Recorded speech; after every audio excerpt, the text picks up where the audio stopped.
네, 안녕하세요. 여러분들의 구독과 좋아요로 이 채널이 유지되고 있습니다. 네, 영상 속도는 1.5배를 추천드리는 바이고요. 네, 이번 내용은 비트코인 관련된 소식, 리플 소식, 그리고 각 국가별 암호화폐 관련 동향을 또 준비를 해보기도 했습니다. 같이 한번 보도록 하시죠. 일단 팀 드레이퍼가 비트코인 1400%대까지 상승 전망치를 내놓기도 했었는데요. 지금 대략 한 2천만원 정도니까 10배면 2억을 조금 더 넘겨서 한 2억 5천 만원 정도를 좀 보는 것 같아요. 장기적인 전망 추이를. 그리고 반감기에 주목을 좀 해보자 라고 했기 때문에 아무래도 팀 드레이퍼도 반감기 이전에 좀 줍줍을 하고 반감기 이후부터는 좀 더 올라가지 않겠냐라는 의견을 제시를 했다라고 보시면 될 것 같습니다. 그 다음으로 시장의 큰손 채굴업자들도 매도 압력을 가세를 했다. 그러니까 반대로 생각을 해보면 이분들이 힘들어서 던지는 거지 힘들지 않으면 계속해서 축적을 하는 입장으로 있다라는 걸 알고 계셔야 됩니다. 그래서 마지못해서 매도세에 동참을 했다라고 볼 수가 되겠고요. 그럴 수밖에 없었던 이유는 그전에도 채권자들에게 지급해야 되는 돈이 부족을 했기 때문에 어쩔 수가 없었습니다. 그러니까 우리 투자자 입장에서는 그 던질 만한 물량이 어느 정도 수승때까지 떨어지게 되면 그게 최저점 구간대에 거의 돌입한다 이렇게 보는 게 맞겠죠. 그 다음으로 스탠다드에서는 비트코인 총 5,000달러까지 내려갈 수도 있다라는 이야기를 꺼냈는데요. 기존은 투자자 신뢰가 무너졌다 이런 이야기를 하고 있는데 우리의 신뢰도는 일단 그런 엄청난 악재에도 불구하고도 2천만원 가격대를 계속해서 유지를 해주고 있습니다. 만약 2천만원대에 있는 가격대가 무너져 내린다고 해도 그 밑으로 내려가기에는 조금은 어렵지 않겠냐라는 반론의 의견들은 그만큼 시장에 있는 투자했던 투자자의 개체수가 어마어마하게 늘어났기 때문에 최소 구간에 있는 마지노선에 있는 가격대는 충분히 지켜줄 것으로 저는 생각을 하고 있기 때문입니다. 그래서 누군가는 1400%다. 누군가는 70% 급락 더 있을 것이다. 뭐 이런 이야기가 나와주고 있고요. 그 다음에 2023년도 가장 중요한 부분이죠. 비트코인 단타를 치시는 분들도 이 내용 정말 중요하다고 볼 수가 있습니다. FOMC 회의 일정인데요. 자, 보게 되면 1월 31일부터 2월 1일 날 있고 3월, 5월, 6월, 7월, 9월, 10월, 12월 이런 형태로 구성이 되어져 있다라는 거. 그리고 이번에 연준위원 총 4명이 있는데 4명이 교체가 됐는데 중도 2명, 매파 1명, 비둘기파 1명 이렇게 구성이 되어져 있습니다. 특히 중도층이 어떤 움직임을 보여주느냐에 따라서 좀 달라질 수 있다라고 볼 수가 있겠고요. 과거에는 좀 더 매파적인 사람들에 따른 위원들이 또 많아졌다라는 걸 알고 계셔야 됩니다. 그러니까 좀 더 순한 맛으로 바뀌었다라고 보는 게 맞겠죠. 그 다음으로 번외로 국민연금 수급 65세 이후 의무 납입 연령도 늦추겠다 이런 이야기가 나오고 있는데 자 상식적으로 알고 계세요. 돈을 벌었으면 자산관리 축적도 상당히 중요하다고 했었죠. 그렇기 때문에 국민연금은 5년마다 개편이 되고요. 그리고 건강보험은 4년마다 개편이 됩니다. 즉 작년이 건보 개편 2단계 개편 기준일이었고요. 올해가 건강보험 개편일이다 정도는 알고 계셔야 되겠죠. 그렇기 때문에 이번에 연금에 따른 가격이나 인상안이나 그 다음에 이런 수급 일정을 재조정하는 그 최종 기일 날짜라고 보시면 될 것 같습니다. 그렇기 때문에 어떻게 보면 근로소득자 기준에서는 이번 2023년도에 실수령액이 1억 원이 되면 658만 원을 받았다라고 되어져 있지만 이게 이제 어느 정도 연금의 징수율을 높일 수밖에 없는 실정이기 때문에 더 낮아지게 되겠죠. 네. 그래서 밀접한 관계도가 있었기 때문에 제가 좀 다뤄드렸던 부분이고요. 앱톱스의 NFT 쪽에 좀 유행이 커져가고 있다고 합니다. 이번에 앱톱스 대장급 NFT들이 좀 가격이 올라가고 있다고 하는데요. 저는 이쪽 분야에 따른 관심이 별로 없기 때문에 그냥 참고만 하시기 바라겠습니다. 그 다음으로 중국의 NFT 거래소와 월가 거래소 부분인데요. 중국의 동향은 최근에 크립토 부분에 NFT 거래소에 지금 상당히 정성을 쏟아붓고 있죠. 근데 여기서 포인트는 자체 블록체인으로 진행한다라는 이야기가 계속해서 많이 나와주고 있습니다. 근데 이 중국 문화 보안 체인이라고 해서 자체 블록체인만 쓸 수는 없어요. 제가 2018, 2019 연도에 있는 자료 기반으로 설명을 드린다고 하면 아마 이더리움까지는 비중은 상당히 적게 이렇게 해서 멀티로 아마 쓸 확률이 매우 높을 것으로 보여집니다. 왜냐하면 18, 19년도에 있는 자료 기반에서 발췌했던 그런 자료들을 보게 되면 중국에서는 이더리움을 완벽하게 안 쓰겠다 이런 형태는 또 아니거든요. 물론 이제 비중이 적을 뿐이지. 그래서 그런 점도 참고하시기 바라겠고요. 월가 미국의 동향은 이번에 1월 중에 이제 기관이 만든 정식 거래소가 출시가 됩니다. 그래서 팍소스와 협력한 내용을 제가 한 번 더 다뤄드리기도 했었고요. 그래서 이번에 보게 되면 이제 거래 목록이 중요하겠죠. 그래서 거래 목록을 보게 되면 비트, 이더, 라이트코인, 비트코인 캐시 뭐 이런 형태로 5개를 일단 시작점을 끊고 한다라는 것을 좀 보시기 바라겠고요. 그 거래소 오픈되면 또 그 중간에 또 많은 영향을 줄지 아닐지는 거래량이 중요합니다. 그래서 첫 오픈 거래량이 얼마만큼 늘어날 것이냐에 따라서 좀 영향이 갈 수 있겠지만 기간이 들어왔기 때문에 기간의 선물과 기간의 자체 거래소와 이 세 가지를 같이 보셔야 됩니다. 그러니까 바이낸스에 있는 선물과 그 다음에 CME의 선물 비중하고 옵션 비중하고 그 다음에 기간이 자체 운영하는 거래소인데요. 자, 거래소가 첫 오픈하기 전에는 거래소 오픈하면 뭐가 필요합니까? 코인이 필요하겠죠. 코인은 유동성을 공급을 해줘야 되겠죠.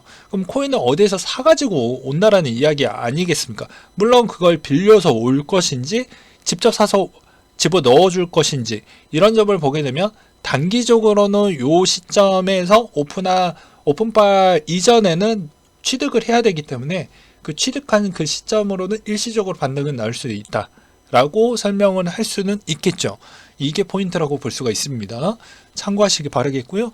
비트코인 달러 인덱스는 22년도 14년도와 비슷한 상황을 보여주고 있다. 달러 인덱스와 같이 본다면 DCA 구간으로 보여진다. 즉 지금의 달러 인덱스와 비트코인 부분을 교차해서 보게 되면 여전히 달러 인덱스가 상당히 약세를 보여줄 때 비트코인이 좀 더 선방을 보여주었다. 뭐 이렇게 볼 수가 있겠죠. 근데 지금 상황은 2014년, 17년도 이전 때 자료는 그렇게 쓸모가 있다라고 보기에는 어렵습니다. 왜 그러냐면 이때는 14년도 이전에는 테더가 태동기였기 때문에 쉽지가 않았고요.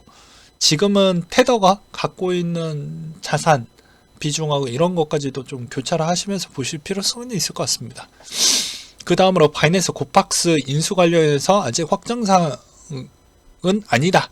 이런 이야기가 나왔습니다. 바이낸스 공식 답변 안 했고요. 고팍스 사실관계 확인할 수 없다. 이런 이야기를 했기 때문이고요. 만약에 바이낸스가 고팍스 인수해서 한국 시장 들어온다고 하면요. 시장의 80% 업비트의 독점을 붕괴할 수 있는 여력이 있고 파생상품 거래소 수익 모델 다변화와 국내 거래소 공동 협의체 상장 기준 완화와 국내 프로젝트 해외 진출 교두보가 마련이 된다라는 아주 이상적인 글들만 써잡혔는데 자, 닥사는 무엇이죠? 팔은 안으로 굽는다라는 것이죠. 국내인데 저기 뭐 보이지 않는 뭐 국산 말고 해외산이 갑자기 닥사에 들어왔다고 합니다. 그러면 닥사가 왕따를 시킬까요? 안 시킬까요? 뭐 그럴 수도 있잖아요. 네. 그래서 그런 것도 좀 볼 필요성은 있지 않을까. 그리고 이렇게 순탄하게 할까. 그리고 과연 고박스가 지금 전북은행으로 알고 있는데 전북은행 측에서는 이제 해외 쪽에 있는 거와 결탁되어져 있는 걸 어디까지는 유예해서 봐줄 것이냐인데 그걸 또 상급기관이 금융위가 그걸 대충 볼 확률이 매우 높기 때문에 귀찮고 피곤하면 잘 안 보게 되어져 있거든요. 지금 하고 있는 일도 바쁜데 그렇기 때문에 그건 금융위 재량이 상당히 클 것으로 보여집니다. 그 다음으로 중국의 헝다 채무 구조조정 계획 제출도 연기됐다라고 하는데요. 이거는 그냥 여러분은 이렇게 생각하시면 될 것 같아요. 계속해서 불거져 나오고 있지만 어떻게 보면 중국은 부동산을 한번 터지기 시작을 하면 걷잡을 수 없을 겁니다. 그렇기 때문에 싫든 좋든 간에 들고 갈 거예요. 네, 저는 그렇게 생각이 들고요. 그 다음에 트럼프 씨의 NFT가 98% 최고점에서 98% 감소를 했다고 합니다. 요즘 지지율이 많이 떨어져서 NFT 영향성이 좀 있다라고 볼 수가 있게 되겠는데요. 뭐 최근에 월드컵 부분에 아르헨티나에 있는 NFT만 봐도 알 수가 있겠죠. 그 다음으로 영국의 외국인 암호화폐 세금 감면, 암호화폐 중심지로 만들 것이다. 외국인이 투자할 경우에는 국내 투자 매니저와 중개자를 통해 암호화폐를 구매할 경우 세금을 면제한다. 이런 이야기가 있기 때문입니다. 즉 영국이 지금 세수를 더 많이 늘려야 되는데 세수를 늘릴 수 있을 만한 여건적 환경이 안 되죠. 물가가 미쳤기 때문에 생각보다 지금 힘든 상황에 놓여져 있습니다. 그러니 추가 재원에 있는 유동성을 일단 여기에서 공급을 받기 위해서 이런 액션을 취한다라고 보는 게 더 바람직할 것 같고요. 이번에 베리 실버트에 있는 내용도 나와준 게 있었는데요. 예, DCG는 제네시스에 16억 달러 빌린 게 아니다.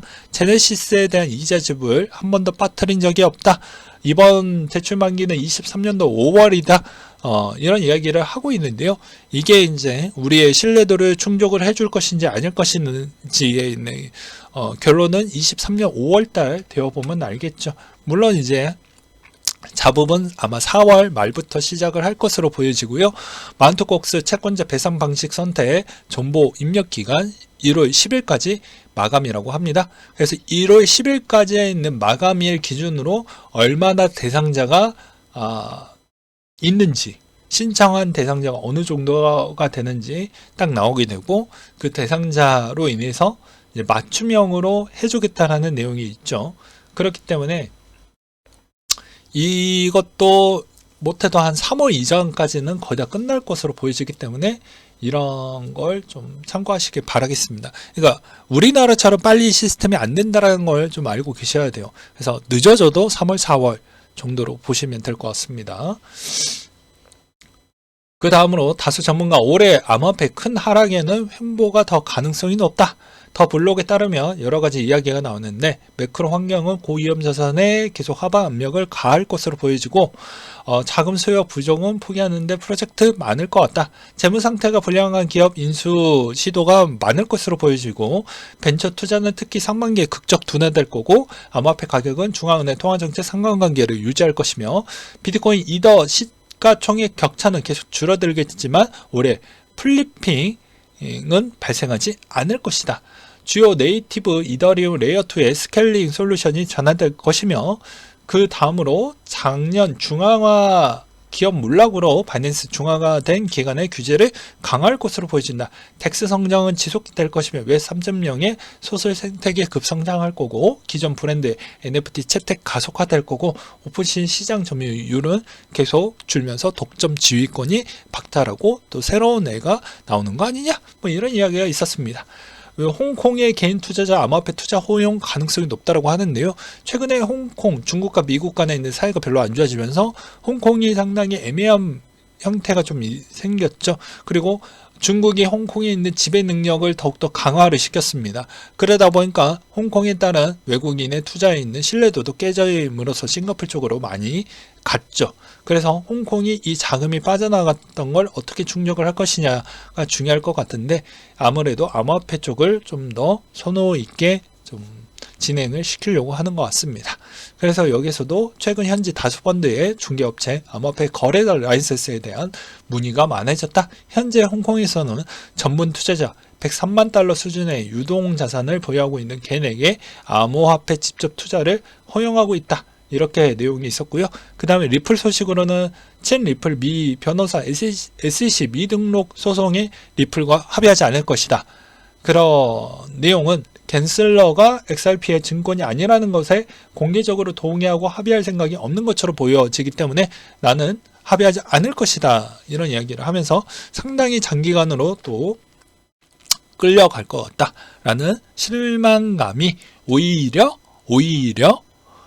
또 약간의 하락에 좀 영향을 끼치지 않았나라고 생각을 해볼 수가 있겠고요. 이번에 6개월 이상 비트코인 장기 보유자 페닉스에 진행 중이다.